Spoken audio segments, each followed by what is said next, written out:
Bonjour les enfants, alors aujourd'hui on va faire un super gâteau à la banane.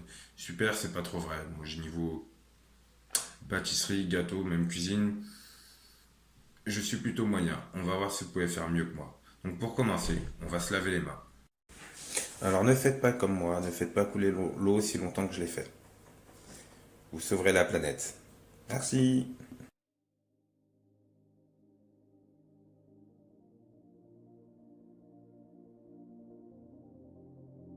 Pour ce gâteau, vous me direz, mais qu'est-ce qu'il nous faut, Samy? Eh ben, on va voir ça tout de suite. Il nous faut une banane, du lait, de l'huile, des œufs, du sucre en poudre, de la farine, un sachet de levure et on va rajouter du chocolat dedans.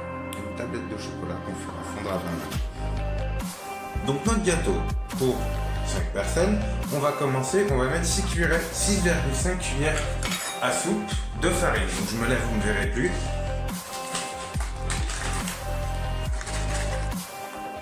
Une, deux, trois, quatre, cinq, six, et on va mettre une toute petite pour la dernière. Et voilà.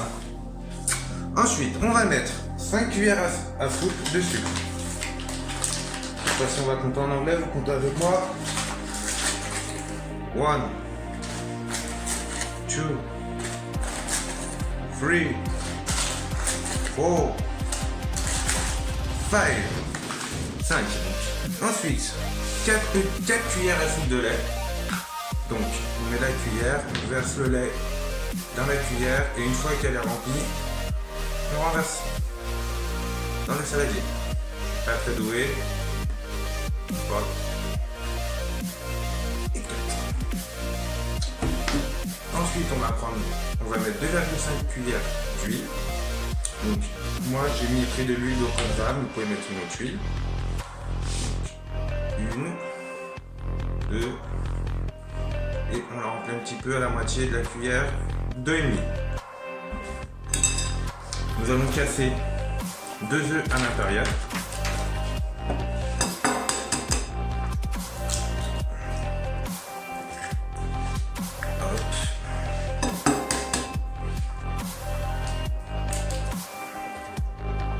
Faire attention de ne pas renverser les coquilles dans le saladier. Et le dernier ingrédient pour faire la pâte, la levure. Qui servira à faire monter la pâte quand on la mettra dans le four.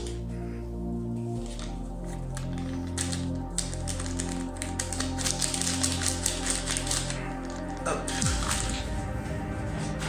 Nous prenons le fouet.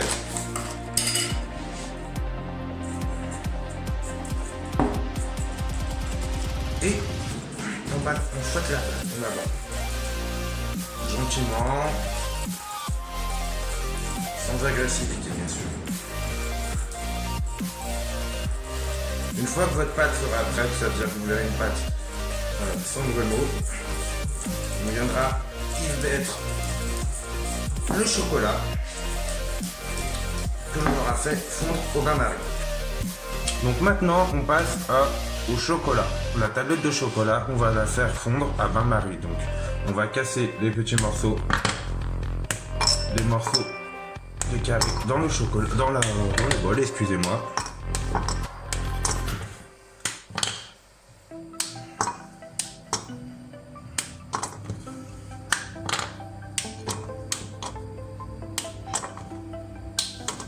Pour la prochaine partie, vous aurez besoin de l'aide de vos parents. Donc, hop, vous voyez, j'ai ici le chocolat.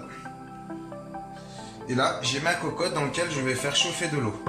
Donc là, on demande à ses parents de l'aide pour venir poser le chocolat, le bol avec le chocolat dans la cocotte. Et on n'a plus à attendre que l'eau bout chauffe et que le chocolat fond. En attendant, on va s'occuper de découper la banane. Donc j'ai une banane bien mûre. Hop. On va la découper en petites tranches.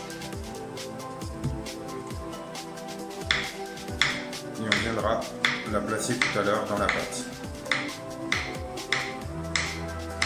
pareil, on demande la supervision des parents pour se servir du couteau et pour couper sa banane. Hop, une fois que j'ai terminé, je vais prendre mon plat dans lequel je verserai ma pâte du gâteau.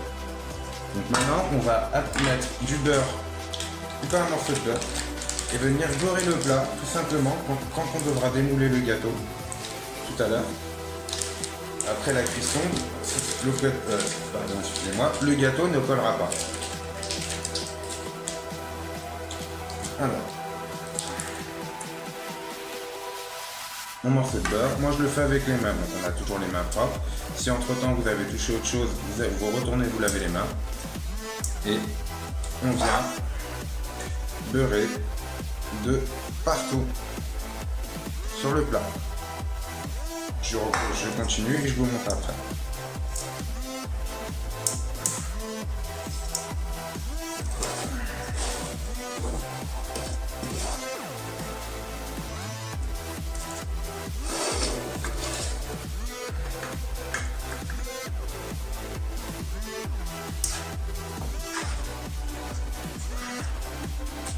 Et voilà, nous avons mis du beurre de partout dans le plat. On va retourner voir si notre chocolat a fondu. Mon chocolat est prêt, il a fondu.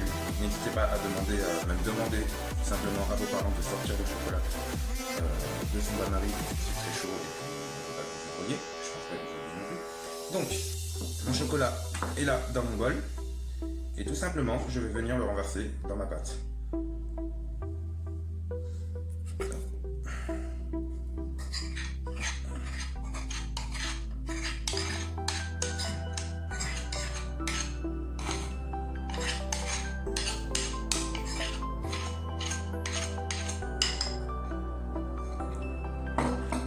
Mélange,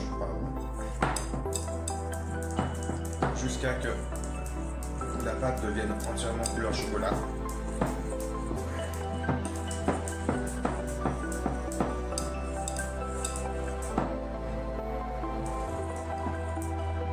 Maintenant, nous n'avons plus qu'à verser la pâte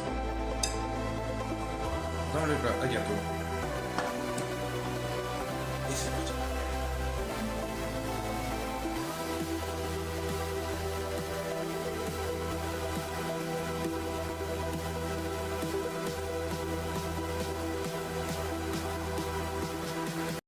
Donc voilà, la pâte est mise dans le plat, il ne nous reste plus qu'à installer les morceaux de banane.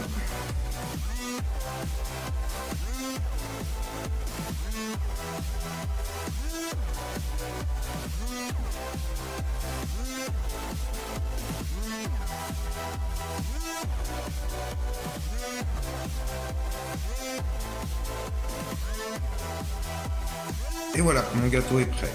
Donc, pour vérifier la cuisson, si vous ne savez pas s'il est prêt ou non, il suffit de planter le couteau. Et tout simplement, si le couteau ressort propre, c'est que le gâteau est prêt. La vidéo se termine, j'espère que vous avez apprécié cette recette. Il ne me reste plus qu'à vous souhaiter bon appétit. Au revoir.